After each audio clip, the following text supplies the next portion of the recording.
ഇവിടെ മാറിയാ ഇവിടെ മറിച്ച് മാറി.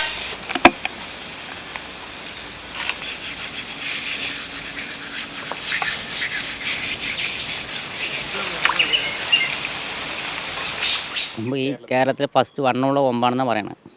ഭംഗി, തടി, വണ്ണം, അധികം നീളം ഉണ്ടാകുന്നു. ഭക്ഷണം 20 പട്ട കൊടുക്കും, 3 നേരം വെള്ളം കൊടുക്കും, എന്നിട്ട് നല്ല തണലുള്ള സ്ഥലത്തോട് നിർത്തും. രാജേന്ദ്രൻ്റെ കൊമ്പ് ആണ് കേരളത്തിലെ നാട്ടാനകളിൽ ഏറ്റവും വണ്ണം കൂടിയ കൊമ്പ് രാജേന്ദ്രനാണ്. ഒരുപാട് കൊമ്പന്മാരുണ്ടല്ലോ നമ്മുടെ നാട്ടിൽ. ഇതിലെ വൻപൻ ആരാന്നറിയോ? ഇത് ഇവനാണ്. ഞാൻ വെറുതെ ഭംഗിവാക്ക് പറഞ്ഞതല്ല. കേരളത്തിലെ ഏറ്റവും നീളം വണ്ണവും കൂടിയ കൊമ്പുള്ള ആന മനിശ്ശേരി രാജേന്ദ്രൻ. കൊമ്പിൽ ഇവനോളം വരില്ല ആരും. വമ്പൻ കൊമ്പ് കണ്ട് പേടിക്കുകയും വേണ്ട. ആനകളിൽ ഇവനോളം ശാന്തശീലനും കുറവാണ്. ഉത്സവപ്പറമ്പിൽ ഇവനിലും ഉയരമുള്ള ആനകൾ ഉണ്ടാകാറുണ്ട്. പക്ഷേ ഇവനെ കഴിഞ്ഞ് മറ്റാനകളിലേക്ക് നോട്ടം പോകൂ.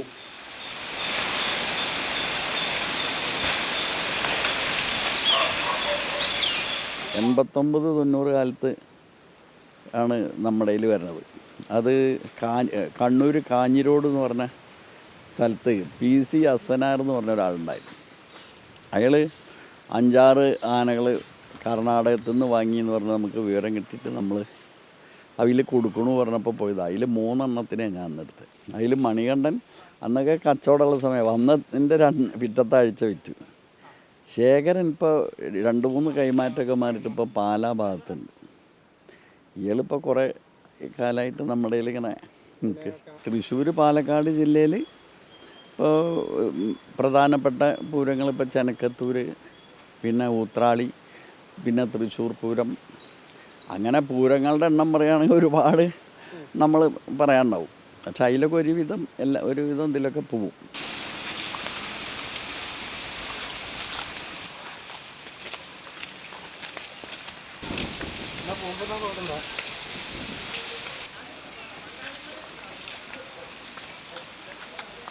മുപ്പത് വർഷമായി രാജേന്ദ്രൻ മനിശ്ശേരിയിലെത്തിയിട്ട്.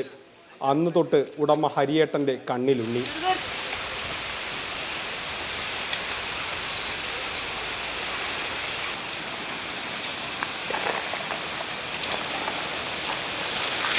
ഒരുപാട് പേര് കേട്ട ആനകളുണ്ട് പാലക്കാട്. ഇപ്പോൾ അതിൽ ഏറ്റവും പ്രസിദ്ധൻ ഇവനാണ്.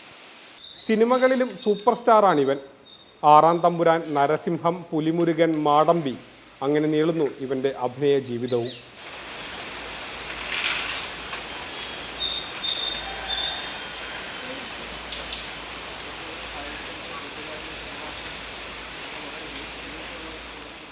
മാതൃഭൂമി ന്യൂസ്, പാലക്കാട്.